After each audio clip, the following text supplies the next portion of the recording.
Smart ass. Hey, welcome to Unfuck Your Mind.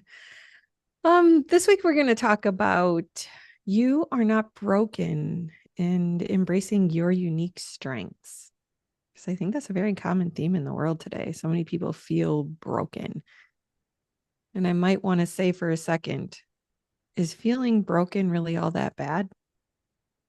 But before we go there, because there could be a positive twist on it. I don't even know what that is. My whole intuitive part said, but being broken doesn't have to be bad because we can use this as a tool.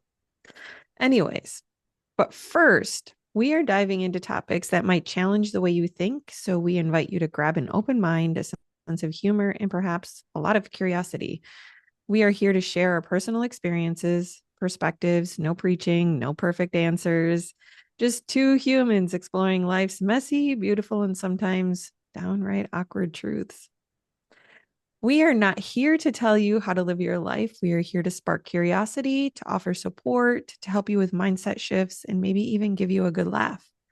Our goal is to create a space where all ideas are welcome, even the uncomfortable ones, to offer support to those who might feel isolated or unsure about their life adventure. And we respect everyone's unique journey and ask for the same in return. So let's keep it curious, keep it kind, and have some fun. Before we start, I was walking past, I bought a pack of gum yesterday and it was, or one of the containers of gum. And it was like a blend of different spearmint mint. I didn't even look at it all, but it looked cool. And the gum tasted really good. And as I was looking past, or I was walking past the table, I looked at the table this morning and I saw it sitting there. And I was like, I wonder when gum originated. Oh, I could talk about this on the podcast because I didn't really pick out anything unique to talk about today. Like, oh my gosh. Early gum was spruce gum. Native Americans chewed spruce tree resin, and European settlers followed suit. And in 1848, John B. Curtis began selling spruce gum commercially in Maine. Like, so gum originated from nature and then it turned into paraffin wax gum around 1850. I don't know. And then, oh, bubble gum came in 1906. Frank Henry Fleer invented Liblier, Bubblier, the first bubble gum. I don't know, whatever. I don't know. I didn't read this beforehand. So there's also for the early gum there was birch pitch gum. Oh wait, actually it's a 6,000-year-old piece of gum made from birch pitch that was found in Denmark. I don't know. Anyway, do you chew gum, Daniel? Not really. No. I've never been much of a gum chewer. On occasion, but There's actually some benefits. So it's actually like a chewable stimulant, they say. Like, well, it can help curb um, appetite. It can help with like bad breath. It can help with yeah. um even like teeth, the health of your teeth if you're not chewing a bunch of sugar gum. But Yeah, like there's so many interesting things. This one person in 2013 went around looking for samples of DNA for an art project called Stranger Visions. So she took DNA from objects like cigarette butts and chewed pieces of gum in order to build three-dimensional printed life-size renderings of human faces that were created from the DNA of the objects she obtained. And there's a part in this article that was like, and I've thought about this before, and I thought it was like, Jamie, you're overreacting. This is ridiculous. Why would you think this way? But every time I spit out a piece of gum, I'm like, oh, there went my DNA. Oh, there went my DNA. Or I lose some hair out in public, or like my fingernail breaks or something. I'm like, oh, I just left my DNA behind. And here in this article, they actually talk about, do you know every time you spit out some gum, you leave your DNA behind? I'm like, okay, so I'm not crazy. Anyways, they let me see. Um, there were some astronauts, I don't know, skipping all of that, that have smuggled chewing gum into space without permission. Wonder why that would be. It's a good insect deterrent. Apparently, if you unwrap your gum and keep it like by your food, it will keep the pests out of your pantry. Like I have an exterminator, so that's fine. It can be used as a leak sealer. I do believe I have done this before a few times. Oh, there's a leak. We'll just take my gum out and put it on there. We're all good, Oh, especially in a water yeah. bottle. No, I'm like on the outside of my water bottle. I think I dropped it once. Um, and I didn't want it to leak everywhere, so I did that. Anyway, somebody spent $1,400, no, $14,000 on a piece of gum that Britney Spears chewed. I would not ever do that. I don't care who chewed that gum. I don't want that shit. No offense. I just don't want it. You're weird. And one more. Um, the current world record of how many pieces of chewing gum at one time is 250 pieces. It was recorded, or it was a record set by somebody in California named Lester. So that's what I got Like at for you one today. time? Yeah. Yeah. 250 pieces chewed at one time. No, That's the I record. you could probably beat that Oh, because oh, you've this is a got the biggest podcast mouth I know. or the podcast called Unfuck Your Mind, and I'm trying to refrain from saying fuck you, Daniel. See? Yeah, you've got the biggest mouth of anybody I know. No, I'm just kidding.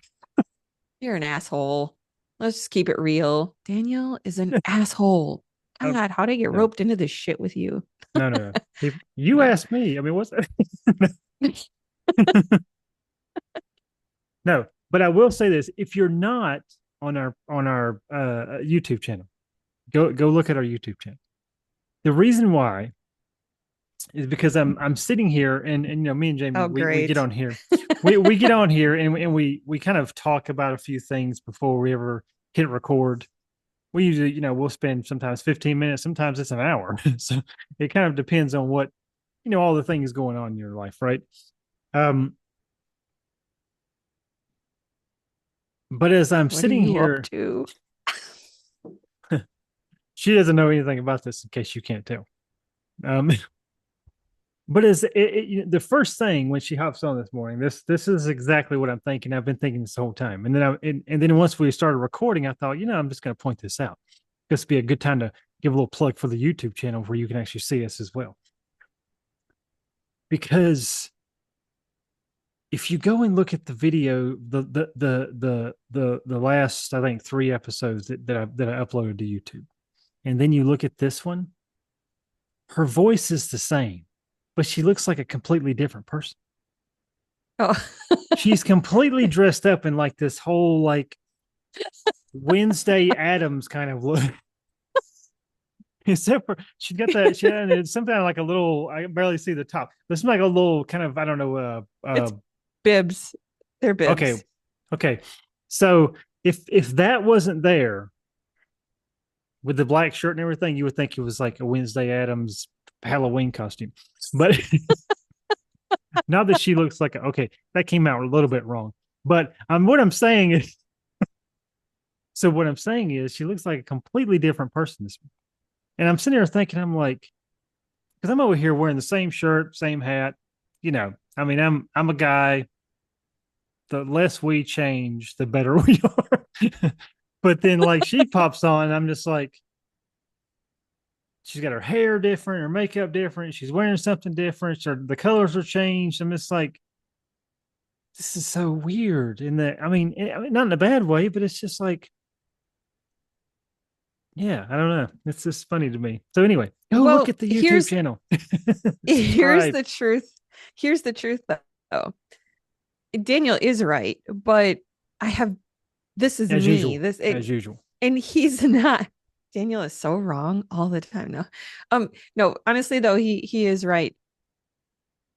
But he's never seen this in this side of me because we weren't recording on and putting it on YouTube last season. So I would just literally show up crawling right out of bed with my hair straight to the ceiling or what have you. I mean, Yep. and he's like, we're going to go on YouTube. And I'm like, Yeah. oh, so that means I kind of have to show up as my, like when I wake up, obviously that's my authentic self, but my other authentic self with the way the world sees me. So you're just not used to it because you've never seen That's this true. side of Yeah. me Normally she shows up. Last year it was like shit sandwich. all the Um, time, but every anyway, day. And by the way, my makeup is the same. It's the same makeup I've been so wearing. I haven't so is changed that. so is mine. Yes. Is it? Yeah. Okay. Just making sure. Yep. Awkward silence. We I, don't edit. We don't edit the ones on YouTube. So that's what you said. Nope. yep. Nothing is going to be Well, edited out I of didn't. I YouTube. generally don't edit on the podcast really either anymore. Just, oh, I just just the repeat words. yeah, just some of the filler language, and then also some of the dead spaces where we pause and stuff. But on YouTube, I think it's I don't know. I kind of think it's fun to just be real and just let it Yeah. because that's the kind of audience that and I know I mean you both talked about this, but that's the kind of audience that we both are looking to speak to is people who are looking for just authenticity and that realness and not have everything polished up. Which speaking of the whole "Are you broken?" thing, and Yeah. the right quote unquote answer is no, we're never broken. But let's just be honest. We all at some point in time feel like that we're jacked up in some kind of way. Every one of us. And I can say that I'm not one who speaks in absolutes often, right? But every one of us at some point in our lives feels like we were or are just completely screwed up in the head or whatever the case may be at some point. I know I have. There's still days that I do. But so For this is an sure. interesting topic. It is. I originally had something else once again picked out, and then I saw this one. I'm like, we need to do this because honestly, I struggle with this back and forth. Like lately, I've been feeling a little bit more broken again, and I'm like, okay, let's reflect on why. I think that when we feel that heavy side of us, it's really important to tune into the why on a deeper level, not the surface level. Because chances are, if you're feeling overstressed, if you're feeling broken, if you're feeling really dissatisfied in life, you're not doing enough of what you love. That is the simple answer. That's the simple answer. However, there are let me go down to my notes. That's a simple answer, but that is such a I can't pass this one out. Go for it. Hello. But that is such a deep answer. That is a well that just is hard to find the bottom to because when you think about that for a minute, when you think about I feel broken because I'm not doing enough of what I love. Well, that can trigger a whole series of events in your life, right? Because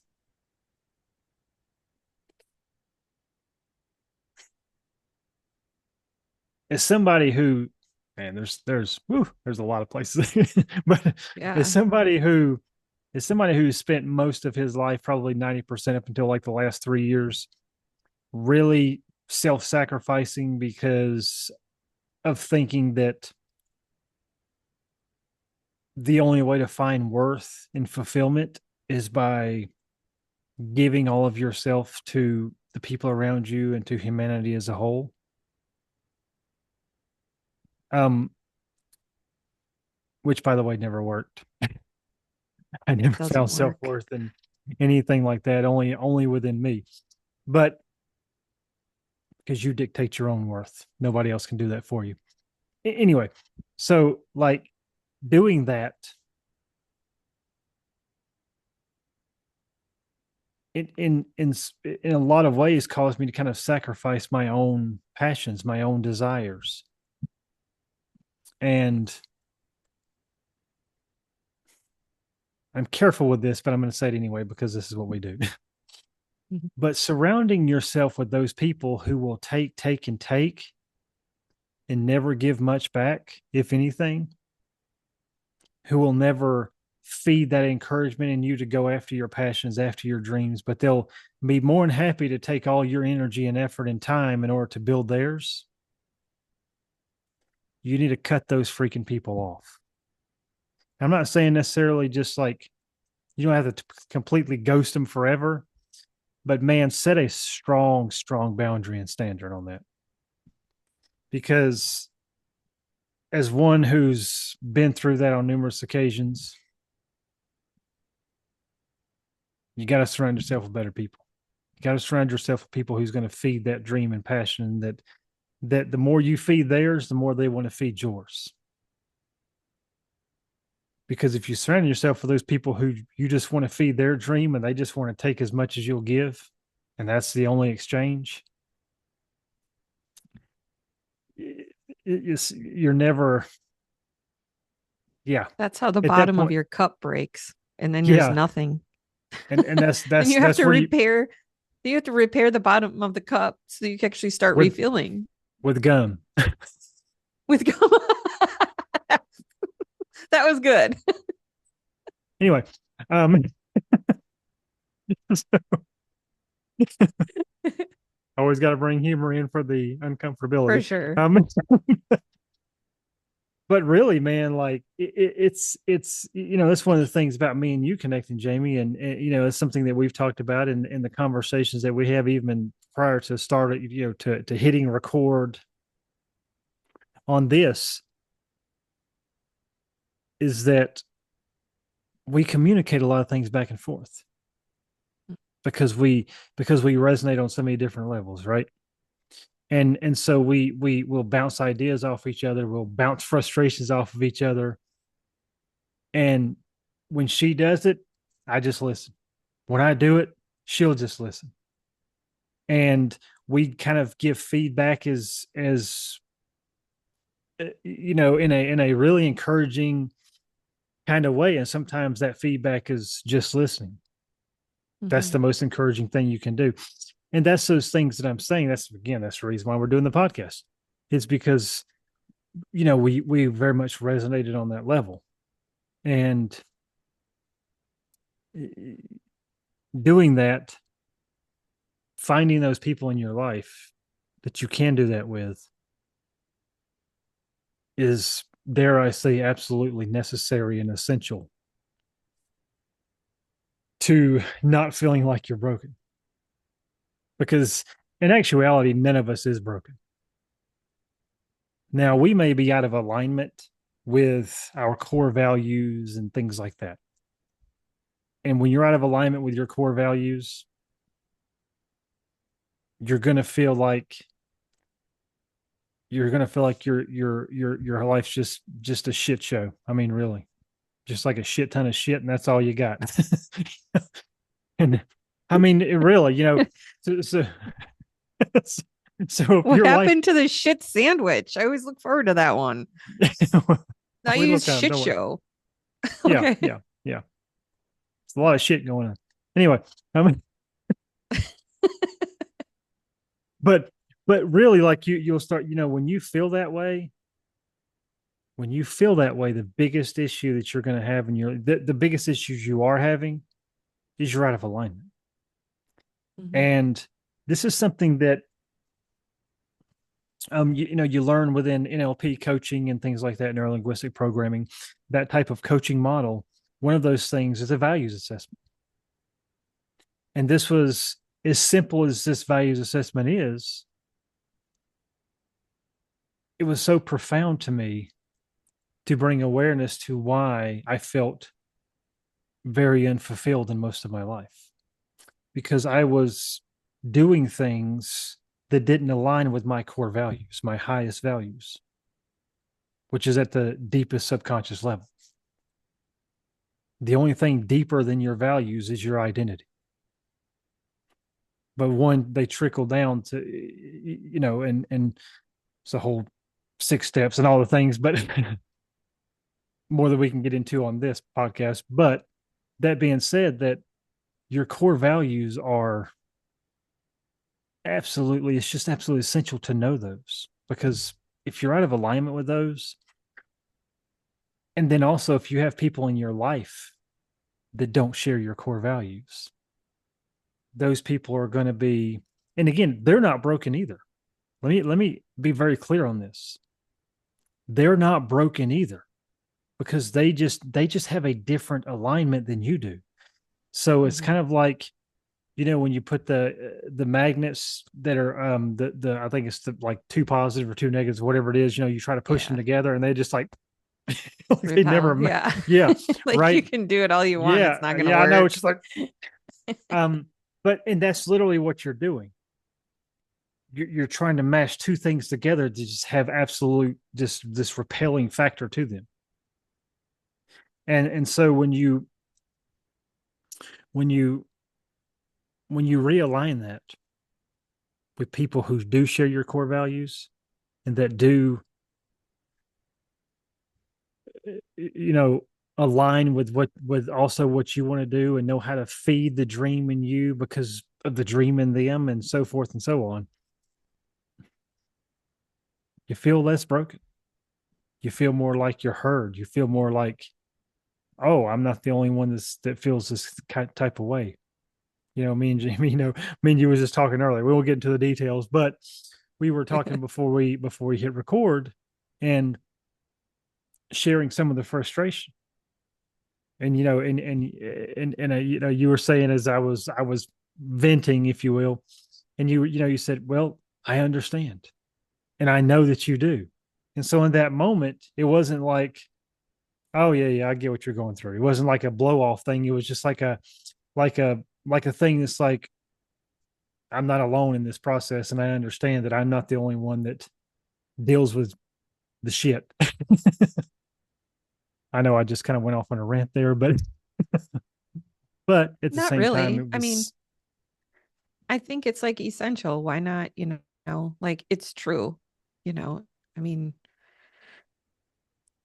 it's just true. Like I think it's very I think that's one of the reasons why people like to tune in is because we are real, and it's here. So, I mean, but you hit the nail on the head. This morning I was listening to Abraham Hicks, and she was talking, the one I listened to, she was talking about like when you ask someone, and this falls into this category because part of feeling broken is like what Daniel said, you're not into alignment with your core values, what you love, what your passions are. So that's part of it.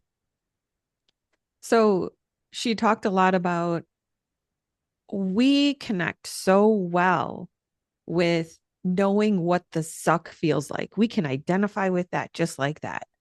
But when we want to flip it into the good, the peace, the happy, we're just like, well, I just want to be happy. Well, I just want to feel peace. But where's the depth of that? You can't connect with that simple terminology of, I just want to be happy. Well, what does happy look like to you? And she's like, so if you're really stressed and you're going off into the woods, why are you going there?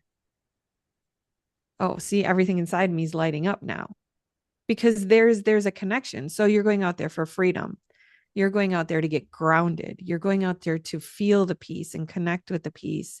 And, like however you describe that feeling, that's how you connect with the happiness and the joy by really stepping into it and feeling it as much as you feel that suck. It's easy to feel the suck because it comes in, it takes over. We let it like completely succumb to our whole being, right? Oh my gosh, this sucks. And like, what am I going to do? How am I going to get out of this?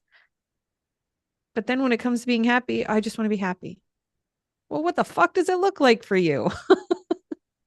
And I'm laughing because I can, because I talk this way to myself all the time. I'd be like, okay, well, you want to be happy. What does it look like? You know, if I'm having a bad day or if I'm going through a thing or whatever. Um, so yeah, it's really important to really identify what do those things look like to you? Where do you connect with that? I do a lot with self hypnosis, helps me connect with that joy. Working with a client when I step into a place, and this does bring in another human, but it's also about me. I'm living my purpose, you know. But when I start with a client and they look completely defeated, this happens almost every time I get a new client. They come in, they're just like, yeah, if this works. And they just look so defeated. And then at the end of our very first session, I'm like, okay, how are you feeling? Oh my gosh, I feel so much lighter. Thank you so much. And you can just see the smile on their face and they're glowing. And it's because they took all that freaking shit and imagined unloading it, let go of that energetic connection, and stepped into this place of peace and calm and that inner knowing that they can do it and they have the tools and they're headed in the right direction. They had permission, validation. I've seen them. And that just changes all the things. And in return, I get to live my passion of helping others and see their joy. That just fills my freaking soul. And I can tell you want to say something. No, Or was I it's wrong? interesting. Well, I mean, I Oh, might go not ahead. say just to prove you wrong, but Shut up. We are just joking. When we do that, we are joking. I just want to make I'm that not clear. joking. I don't know what she's. Yeah, whatever. Shut the front door, fork it. That's pretty good. Um, but the whole process, I was doing I kind of did a little bit of a kind of a soft launch, if you will, last night with the whole um the free hypnosis session for weight loss that I just started, and announced now, by the way, I'm doing it every week, growing the whole thing. I'm going to be a lot more open and public about it. So, any of you guys want to join, the link will be in the description of the podcast and the YouTube channel. Sign up and come on in. It's on Sunday at 6 p.m. Eastern. But anyway, enough of the plug. But I was doing that last night, right? And one of the participants asked me a question about something specific with hypnosis, and it was kind of more of a different reason why they thought about overeating and things like that. And it really led me down into this interesting thought process that I knew, but I don't know that I don't know if I've ever said this out loud specifically, like to somebody in the context of talking about hypnosis. Maybe I have, but I don't remember if I did. But it was such an interesting moment for me because when she asked about it, I said, it's interesting because the whole process of hypnosis, we think about just kind of the change work, right? Just oh, let's get in here and help you lose weight or quit smoking or relieve stress or deal with anxiety or whatever the case may be, right? Which all those things are true. But just the process of hypnosis in and of itself, from start to finish, is therapeutic.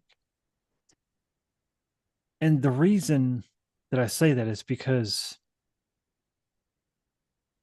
just going through the the first part of hypnosis is what's called the induction. That's basically where you're taking people into that mental heightened state of awareness along with the physical relaxation, which are two components to get into the subconscious mind. Okay. But so just that process by itself is something that most people don't experience. Most people don't really take the time to just sit with themselves and just be. I think it's because it's becoming more and more known in the world today. I think in our culture and other cultures, it's definitely more dominant for longer, but we weren't taught to do that. We were never taught to do that. So people don't know that's a thing. And I I look at my life and I definitely don't look at it as a waste, but because I didn't know any different, but I've literally spent the majority of my life not having a clue who I actually was, other than I was a wife. Same. I was a Not the I white was a part. mom. And I used to go snowmobiling, so I liked that. And that was pretty much it. Even like when I got married, I even let go of skating. Like skating was my life, my whole life, and then I let that go. Well, Oh, that's that's a not what moms do. Moms don't skate. that's an And interesting like, question. How many of us develop an identity from what we do for other people? right. No, no, no. Please don't do that to yourself. I'm begging you. Really, you want to like I've brought skating back into my life, and for those of you that don't know, like what was it, 2011 maybe? I brought it back and I skate weekly. For a while there, I was skating 4 times a week. It was just everything. It was my entire life. And that is part of who I am. That is part of who I am. Like what are the things that you love that Oh, have, and it doesn't have to do anything, so have anything to do with anyone else. so when you do Yeah. the skating thing, so when you go skating and when you're done, even though it's a physical activity, but when you're done skating, do you feel better after you come out of that?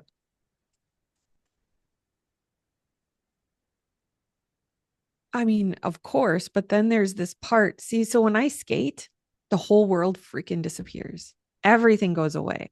There can be a freaking snowstorm outside. There can be like really bad, tornado weather coming. I'm freaking oblivious. So in that moment when I'm actually skating, like there's no time, there's no other life that exists. Obviously, I check in with my kids. I have my responsibilities, but they're all even old enough. And then I step out of the rink and is like, well, that was really freaking great. Oh, wait, here's reality. So, yes, there's this sense of like freedom and loss of like time. But then when I leave the rink, it's like, okay, there's reality. There's a whole world out here waiting for me. Now that's interesting because when you think about that for a second, okay, everything you just described are key point indicators of hypnosis, of hypnotic Yeah. trance. Time Mm-hmm. distortion, heightened state of focus, right? There's you know drowning out the world, right? There's just you in that moment. And again, that's the reason why I kind of asked the question was because, well, one, we're always doing hypnosis, so that's just a great thing. Yeah, we are. But Everybody. and then also at the same time is you're doing something that aligns with your core values, with your Right. identity, with who you really want to be and what you really want to do. And so it's interesting because in that specific place, that I'm going to say this, but that hypnotic moment happens. Mm-hmm. And it's just, I don't know, that's interesting to me. Like I want to share a couple other things because I want the audience to be invited to explore this thought and this idea of, oh, well, good for her, she can have that. Well, you can have it too. That is literally when you are in alignment with your purpose, with your passions, with what you love, because I do community theater as well. And when I step into that character, and it feels like forever, like that adrenaline rush before I go on stage, and then before I know it, the show's over. Because that same thing happens. There's no world outside of me and my character and the show that I'm putting on. And the most magical thing that happened to me lately was my daughter decided to try going snowboarding. When she was little, she was like 3. She was a freaking pro. I had her on that snowboard right away, and she was just amazing. So her and her boyfriend decided to go snow. She went snowboarding, he went skiing. She's like, I'm going to try this. I was giving her a ride to school one day because she can't drive her vehicle in the snow. I was like, how was snowboarding? She's like, oh my gosh, mom. Like, like we got there, it was like 5:30, and then 5 minutes later it was 7:30, and then it was like 2 minutes later it was 9:30 and time to go. And I don't know what happened. She goes, it was so much fun. I'm like, that is exactly how I feel when I skate and I do my shows. So this is the passion I've been trying to get you to understand and connect with, and you found it. You found your thing. So I felt the need to share all of that with you, because if you don't know what your passions are, if you don't know what things you love in life, it's time to start exploring. And if something comes across your path and you're like, that's not for me, I can't do that, I'm going to invite you to take a step back and explore it a little bit, because it came to you for a reason. And if you just bypass without actually educating yourself on it or exploring it, you're depriving yourself of an possible opportunity. So, You know, this is so fascinating because really, when you get into this, okay, there's a few things I'm going to go here. Okay, for starters, that's why like you'll hear different athletes. This is called the flow state. What you're describing is called the flow state. Now, this is very much hypnosis in action. It really is mhm, because even in a hypnosis session, even though it's not going to look the same as you're actually doing a physical activity like an athlete would, but it's still a flow state because it's an internal process, an internal state of being that actually triggers these mhm. automatic process, whatever. It's okay. It's us. You can make That up your word, own words even. this internal process that's going on, and it triggers that automatically to the point you don't have to even think about it. So with with athletes, it's it's that flow state, and it's because they're doing something that they're very much aligned with their passion, and they get in that state to where everything just fades out. You know, you can hear this in interviews, Mhm, right? You know, you can like Michael Jordan, Kobe Bryant, football players, right? You know, whoever your favorite football player is, right? All the things. You can hear these guys and they'll just say, I don't know. Everything just seemed to slow down. Time just seemed to slow down. And I just knew what I knew. And at the same time, um,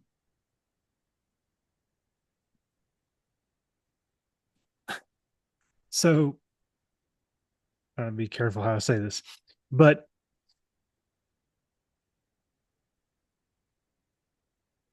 this is no dig on anybody. Okay. So, well, I'm just gonna go with it.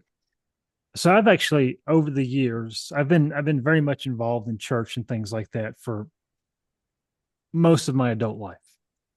is I this the can't part where you can direct people to go listen to the Religion Sucks episode in season one? no, but that's a good I'm place to do guessing. it. Yeah. Keep Didn't have going. to. Um, so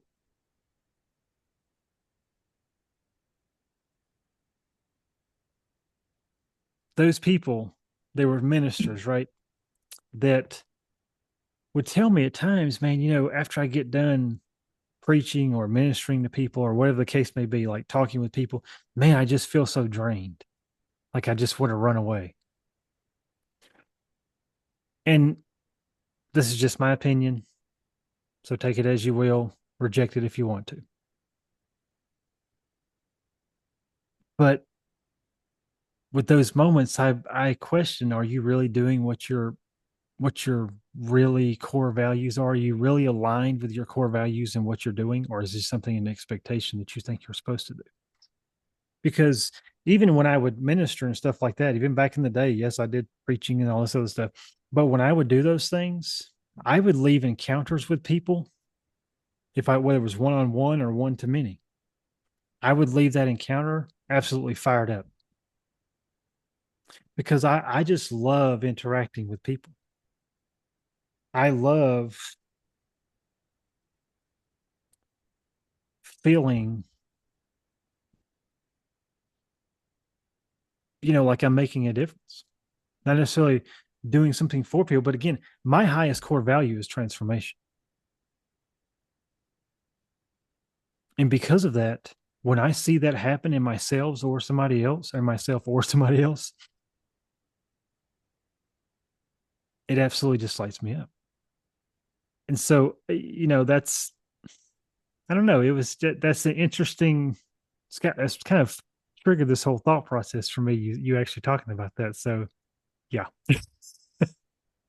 got me deep in thought. No, we, so here's the thing.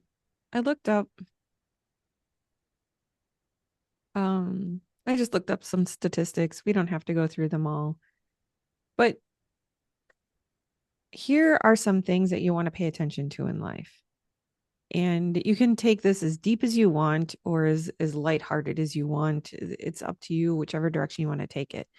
But here are some things, 5 things that contribute to feeling broken: childhood trauma, chronic stress, perfectionism, loneliness, and negative self talk. And no matter, those are just 5. You can change any one of those because, like, let's say childhood trauma. Okay, did it happen? Yes. Is it real? Yes. But it's not your current state. It's not where you're at now. You can always work through that. How do I know? Because I've helped so many clients work through childhood crap that is holding them back, because it's so often we don't realize that little voice that's in our head from something some adult told us when we were like 7 or 8 years old is still lingering in there, holding us back. So you can work through it. In the chronic stress, this is this is the part where you tap into the things that you love. There's stress is always going to be available to you if that's the route you want to go. And I'm guilty as hell in this area. I just am. I'm not going to lie. I'm not going to deny it. Um, and so what I do though is I kind of constantly put myself in check. Okay, Jamie, you have a choice, and I bring that level of stress down all the time. But my brain is programmed to feel the stress, so I catch it, I nip it in the butt, and I bring it down. But perfectionism, I used to be a pro at this. I've gotten a lot better. We've talked about this in other episodes in season 1. Loneliness, that comes back to what Daniel said earlier, is really connecting with those relationships that are going to benefit you, where people actually see you. And, that allows you to step into your own self discovery and things like that. And this one, you really need to pay attention to. It's that negative self talk. Switch it, switch it. You are worthy of living the best life and love have to offer. So, yeah, really stepping into that. But I want to share 2 high profile kind of people and where they came from so that you can too, because we hear about this stuff all the time. So Jim Carrey, before becoming a comedian and actor, he faced significant hardships. As a teenager, he lived in a van with his family and worked as a janitor to support them. He supported them. Despite the challenges, he pursued his passion for comedy. See, passion for comedy, because he knew what his passion was, eventually achieving the great success in the entertainment industry. And J.K. Rowling, I think that's how you say her last name. Forgive me for all of you Harry Potter people, which I love Harry Potter, but I have not seen all of them yet. Before publishing the successful series, she was nearly penniless, severely depressed, divorced, and trying to raise a child on her own while attending school and writing a novel. Through her hard work and determination, because once again, she had connected with her passion in something that she loved, she went from depending on welfare to being one of the world's most famous authors in a span of only 5 years. Both of these cases are because they went into self discovery and figured out what they love in life. So I highly recommend, if you don't know the things you love, start start seeking, start looking. If you know the things you love and you're ignoring them, which I did for a long time, right? I quit skating for how many years and then I went back to it. Community theater was something I was always intrigued with, and I was just too scared to freaking do it. And then my brother pushed me. He's like, you need to try, you need to try. So I got my toes wet and now I'm hooked. Doing things you love is the key to feeling whole. No matter what turmoil is going on in your life, no matter what you're going through or experiencing, that is the key, doing what you love. So, do you have anything else you want to add? Or are we No, wrapping it up? oh, I think we Yeah. are. It was so you're not broken. You just might be out of alignment. Right. And use it as a tool if you feel like you're broken. Start the self-discovery stuff. Start going inside. Sit with a quiet mind. Give yourself permission to relax. You're living with you your whole life. Nobody else knows how you feel on the inside. Nobody else knows your desires. Nobody knows all the things about you that you know. Therefore, if you don't get to learn about all your likes and dislikes, every little piece about you, nobody else is going to know any of that. Nobody else knows how to figure it out. So it's up to you to kind of tap into that. So awesome Yeah, episode. and we did at the in kind of in the middle of our break over between season 1 and season 2, we actually did put a hypnosis recording on the podcast part. And We did. so if you get a chance, go and listen to that. And it's I think it's about some of the stress of the holidays and things like that, but just mostly just listen to that with the intention of I'm just going to take this time to myself just to relax, just to let go, just to go inside myself. It'll be a good it's a good side effect of hypnosis. Yeah. And honestly, change, like when we talk about stress about the holidays, feel free to go within your mind's eye and change that within you to whatever you need. Because I did have someone, I think it was last week, say, hey, I just listened to your holiday episode where you do the hypnosis. Oh my gosh, thank you so much for doing that. I really needed that. I might have forgot to share that one with you because that was a verbal one. Well, all the reviews that we get that I receive, um, that are written or typed out, like I'll send them to you and share them with you. But this Yeah, one was I love verbal, so I forgot to tell you. But yeah, people were loving that episode. So go check that out. But all in all, you are not broken. You're just depriving yourself right now of the passions in life that your system craves. So go get it. Go yep, get it. Go learn about you and who you are and man, live, get in live. alignment. And thank you for tuning in. We appreciate you so much. With about the reviews, if you are willing, um since we are getting so much feedback, if you're willing to go on whatever platform you listen to us or even on YouTube if you're watching, please give us a review. Let us know what you think. Tell us what your favorite part about, like, why you love the podcast so much, and share it with your friends. You never know who needs some uplift, some real support, and share it with your loved ones. So people need to feel more support, and that's what we're here for. So thank 100%. you so much. We appreciate you. Thank you for tuning in. Thanks for everybody listening. Thanks for all the downloads. Thanks for supporting us. We super appreciate it.